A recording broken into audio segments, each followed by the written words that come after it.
पाकिस्तान और चाइना दोनों के ऊपर यूरोपीय यूनियन टूट पड़ा है, तो वहीं दूसरी तरफ सबसे बड़ी खबर निकल कर आ रही है। आखिरकार क्यूबा में भारत ने जहाज में भर भर कर क्या भेजा है और क्या ये बिल्कुल भी पसंद नहीं आएगा अमेरिका को। जियोपॉलिटिक्स में बहुत कुछ चल रहा है, हमेशा की तरह जानने को मिलेगा बहुत कुछ। आइए जानते हैं इन खबरों को विस्तार से। यूरोपीय संघ ईयू ने एक बार फिर से पाकिस्तानी इंटरनेशनल एयरलाइंस और देश के दूसरे एयर कैरियर पर लगे प्रतिबंध को हटाने से इनकार कर दिया है। ये निर्णय यूरोपीय संघ की एयर सेफ्टी कमेटी की व्यापक समीक्षा के बाद आया है। कमेटी ने अपने रिव्यू में पाकिस्तान नागरिक उड्डयन प्राधिकरण यानी कि PCAA का ऑन साइट मूल्यांकन, पाकिस्तानी एयर कैरियर फ्लाई जिन्ना और एयर लिमिटेड का मूल्यांकन शामिल किया था। यूरोपीय संघ को अपने रिव्यू में यूनियन के भीतर संचालन से प्रतिबंधित एयर कैरियर्स की वर्तमान सूची में संशोधन करने यानी बैन हटाने का कोई आधार नहीं मिला। कहा जा रहा है कि ऑन साइट मूल्यांकन बीते साल 27 से 30 नवंबर के बीच में किया गया था। समीक्षा करने का मुख्य उद्देश्य सुरक्षा निरीक्षण में PCA की भूमिका और जिम्मेदारी की पहचान करना था। ऑन साइट मूल्यांकन के दौरान टीम ने कई कमियों की पहचान की, जिनमें वास्तविक साक्ष्य के बजाय प्रस्तावित सुधारात्मक कार्रवाई के आधार पर समापन निष्कर्षों में अपर्याप्त जांच और स्थापित प्रक्रियाओं से विचलन शामिल है। समिति ने यह भी पाया कि PIA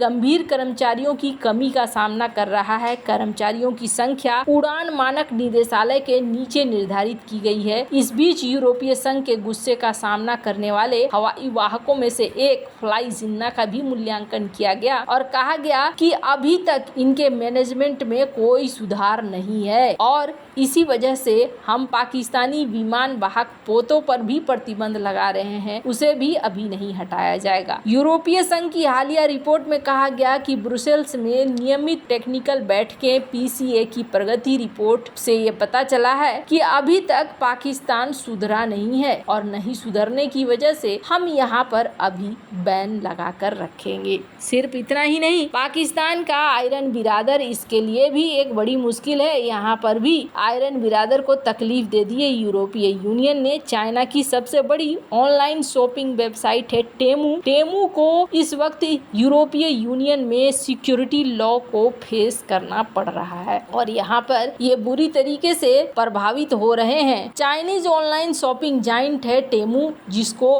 कहा जा रहा है कि अब यूरोपीय यूनियन काफी स्ट्रिक्ट रूप से देख रहा है। कहा जा रहा है कि इनका यूजर बेस करीब 45 मिलियन है और ये इस वक्त यूरोपीय यूनियन का सबसे बड़ा ऑनलाइन प्लेटफॉर्म हो गया है। लेकिन अब कुछ नए नियम होंगे जिसकी वजह से हम सारी चीजों को देखेंगे जो हमारे लिए सिस्टमेटिक रिस्क है। कुछ ऐसी चीजें जो सामान अनसेफ है, कुछ ऐसे हैं जो इंटेलेक्चुअल प्रॉपर्टी राइट का वायोलेशन करते हैं। इन सारी चीजों को हम ध्यान देंगे। यूरोपीय यूनियन ने कहा है कि टेमू को अपना यूजर इंटरफेस भी सुधारना होगा। इसके अलावे इनको इलीगल आइटम्स को हटाने होंगे, इनके एल्गोरिथम को भी रिफाइन करना होगा। टेमू इस वक्त यूरोपीय यूनियन में पूरी तरीके से फंस गया है। हालांकि चाइना की कई सारी कंपनियों के ऊपर इस वक्त सुपरविजन चल रहा है, पर यूरोपीय यूनियन इस वक्त टिकटॉक, यूट्यूब, अमेजन, फेसबुक, इन सब जाइंट्स के ऊपर भी इस वक्त काफी नजर रख रहा है। खैर, जहां एक तरफ ये सब कुछ चल रहा है तो वहीं दूसरी तरफ स्क्रीन पर द्वीपीय देश देख रहे हैं क्यूबा। इस क्यूबा का संकट बहुत चर्चित है। आप लोगों ने कई बार सुना होगा इसके बारे में, जिसे कहते हैं क्यूबा क्राइसिस। और ये क्यूबा क्राइसिस क्यों पैदा हुआ था? क्योंकि क्यूबा में रूस ने अपने मिसाइलों की तैनाती कर दी थी और इस वजह से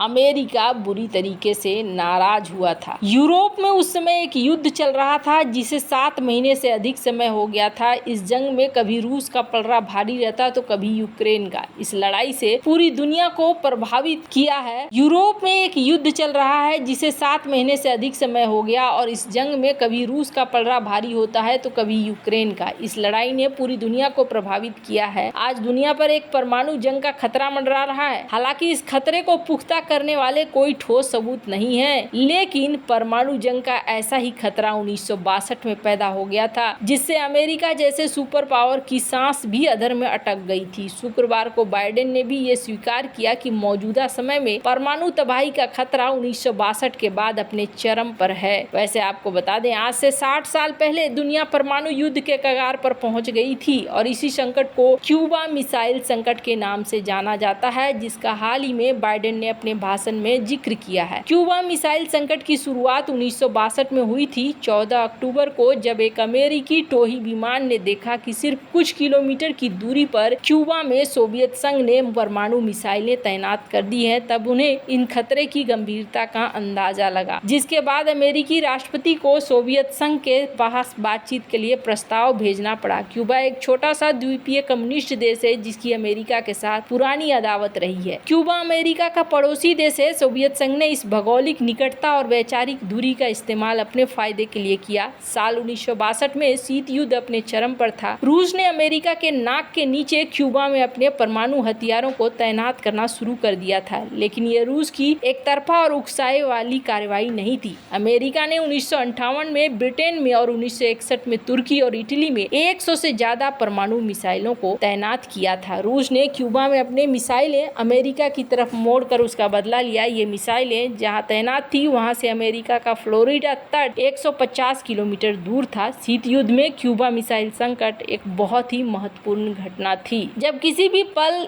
एक बटन तबाही मचा सकता था। और आपको बता दें, 14 अक्टूबर को अमेरिका के एक जासूसी विमान ने क्यूबा की 928 तस्वीरें खींची, जिसमें क्यूबा में रूसी मिसाइलों के जखीरे को देखकर अमेरिका के होश उड़ गए थे। हालांकि आखिरकार बातचीत के बाद सब कुछ ठीक हो गया था, पर जिस तरीके से प्रतिबंध क्यूबा के ऊपर लगे, उसके बाद न बड़ी मुसीबत आ गई। और यहाँ पर क्यूबा लेकर अब भले अमेरिका थोड़ी छूट दे रहा है ताकि इनकी इकोनॉमी ठीक हो, पर अभी बहुत स्थिति खराब है। क्यूबा में लंबी लंबी लाइन लग रहे हैं। कुछ दिन पहले इस तरीके के लाइन लग रहे थे एटीएम के बाहर, क्योंकि कहा गया कि यहाँ पैसे की बड़ी किल्लत हो रही है। बाढ़ और बाढ़ के बाद गर्मी, गर्मी के बाद महंगाई पूरे चरम पर है। और ऐसी परिस्थितियों में जब क्यूबा की हालत बहुत ज्यादा खराब है, तब भारत ने क्यूबा के साथ कुछ एमओयूज भी साइन किए हैं और भारत ने 90 टन एपीआई भेजा है क्यूबा को। अब ये एपीआई क्या है? तो दरअसल दवा बनाने के लिए जो इंग्रेडिएंट्स होते हैं, सामग्री होती है, उनको एपीआई का नाम दिया जाता है। तो वही एपीआई भेजा गया है